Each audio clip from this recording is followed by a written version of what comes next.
বিপ্লবী সমাজ কল্যাণ ফাউন্ডেশনের উদ্যোগে কোরআন শরীফ বিতরণ ও কুইজ প্রতিযোগিতা। বিপ্লবী সমাজ কল্যাণ ফাউন্ডেশনের উদ্যোগে দরিদ্র শিক্ষার্থীদের মাঝে কোরআন শরীফ বিতরণ ও কুইজ প্রতিযোগিতার আয়োজন করা হয়। লালমনিরহাট সদর উপজেলার হারাটি ইউনিয়নের ৯ নং ওয়ার্ড ফড়িংয়েরদিঘি এলাকায় ৮ অক্টোবর ২০২৩ সালে সংগঠনটি প্রতিষ্ঠা লাভ করে। হারাটি ইউনিয়নে সংগঠনটি হলেও সামাজিক কার্যক্রম পুরো জেলায় পালন করে থাকে।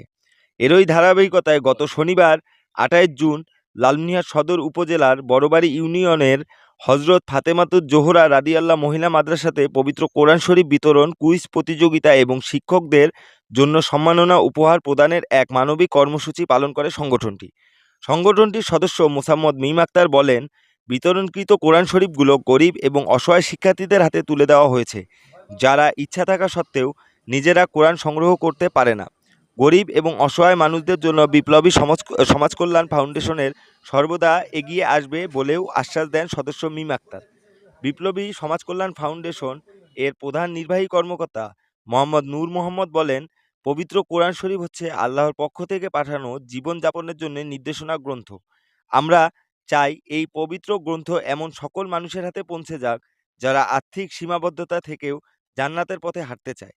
আমাদের সংগঠনের সব কাজই মানবিক চেতনার আলোকে পরিচালিত হয়। তিনি আরও বলেন, বিগত দিনগুলোতে আমরা যে কার্যক্রম পরিচালনা করেছি তার মধ্যে রয়েছে কোরআন শরীফ বিতরণ, মাদ্রাসায় মেঝে ঢালাই, দারিদ্র শিক্ষার্থীদের মাঝে শিক্ষা উপকরণ বিতরণ, অর্থনৈতিকভাবে অক্ষমদের জন্য শিক্ষা সহায়তা, নিয়মিত রক্তদান, বিনামূল্যে রক্তের গ্রুপ নির্ণয় এবং দায়িত্ববোধ ও বাংলাদেশ শীর্ষক কুইজ প্রতিযোগিতার আয়োজন।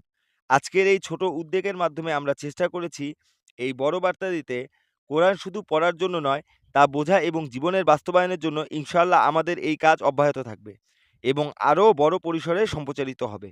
অনুষ্ঠানে উপস্থিত হজরত ফাতেমাতুজ জোহরা রাদিয়াল্লাহ মহিলা মাদ্রাসার এক সম্মানিত শিক্ষক বলেন, আমাদের ছাত্রীরা অধিকাংশই দারিদ্র ও মধ্যবিত্ত পরিবার থেকে এসেছে। তাদের অনেকেই কোরআন শরীফ কেনার সামর্থ্য রাখে না। আজ বিপ্লবী সমাজ কল্যাণ ফাউন্ডেশন যে উদ্যোগ নিয়ে তাদের হাতে কোরআন তুলে দিয়েছে, তা নিঃসন্দেহে একটি মহান ও প্রশংসনীয় কাজ। আমরা এই সংগঠনের প্রতি আন্তরিক কৃতজ্ঞতা ও ধন্যবাদ জানাই। আল্লাহ যেন তাদেরকে আরও বড় পরিসরে মানবিক কাজ করার তৌফিক দেন। উপস্থিত সবাইকে নিয়ে সংগঠনের সাফল্য কামনা করে বিশেষ মোনাজাত পরিচালনা করেন।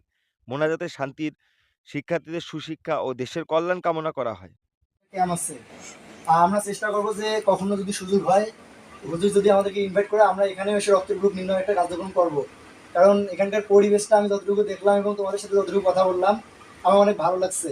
যদি তোমাদের হুজুর যদি আমাদেরকে বলে, তাহলে অবশ্যই আমরা এখানে একটা রক্তের গ্রুপ নির্ণয় ক্যাম্পিং করব।